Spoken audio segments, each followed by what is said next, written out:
Hi, I'm Mike Rabe. I'm going to show you how the 5 expansions in Jumbo Jets works with Jet Set. I should explain that the pieces I'm using here are just temporary prototype pieces and don't reflect what you're going to get in the box. Okay, let's start with the Jumbo Jets. Jumbo Jets are put on the board the same as regular jets. They go onto one of your links, but rather than paying €5, you pay 10. Also, once a Jumbo Jet is on a link, it's the only jet allowed there, so you need to take off any of your other jets. Also, if another player is paid to use your link, you got to return the jets to them and refund them their €10. Once the Jumbo Jet is there, you can use it as any normal jet when fulfilling a flight card. Except when you take off your regular jets, you leave the Jumbo Jet. It stays there for the rest of the game. This doesn't lock out other players from using it. They just pay you €10 instead of 5 to the bank and 5 to you, and they use the Jumbo Jet as though it were one of theirs. Next we have city bonuses. At the start of the game, you put a city bonus ring around every city on the map. To collect them, all you have to do is fulfill a flight card. If you had a flight card that went from Paris to London, you would take the plane off as usual, collect your card, and take those 2 city bonus rings. As the game goes on, these rings will disappear and you only collect the rings that are available. Like later, if somebody went from Madrid to London, they'd only be able to collect the Madrid ring. You immediately turn in your city bonus rings for bonus tiles. The bonus tiles can be extra money, extra aircraft, victory points, or extra actions. These are hotel cards.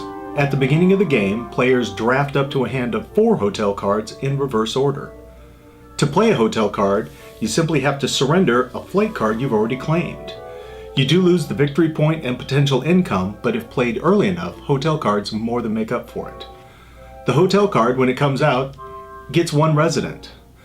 If the card you're surrendering has any unclaimed finances, you get 1 resident for each of those.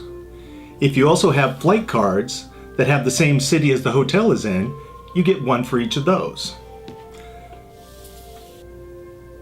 These residents give you bonuses every time you claim income, with each of them being +1 income, and at the end of the game, each one of them is a +1 victory point. Charter flights are an alternative to claiming flight cards, although they work about the same way. On the board are a black and a white charter plane with 2 cities they're trying to each reach. To get them to those cities, you claim them about the same way you would a flight card. Here the black plane is trying to reach London. Here it is in Copenhagen. To do so, you just take your plane off like you would for a flight card and advance the charter flight.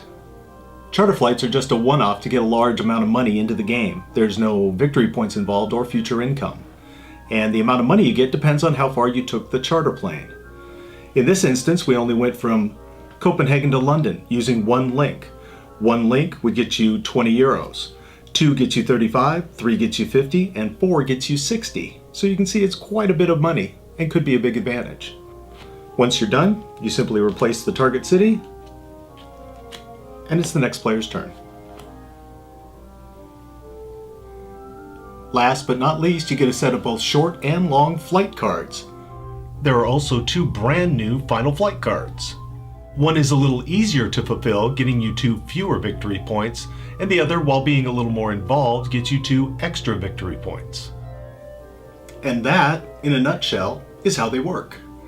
I should also remind you that the expansions can be played individually or in any combination. They also work really well with the first 5 expansions we put out in Distant Lands. So that's about it for me. Thank you so much for stopping by.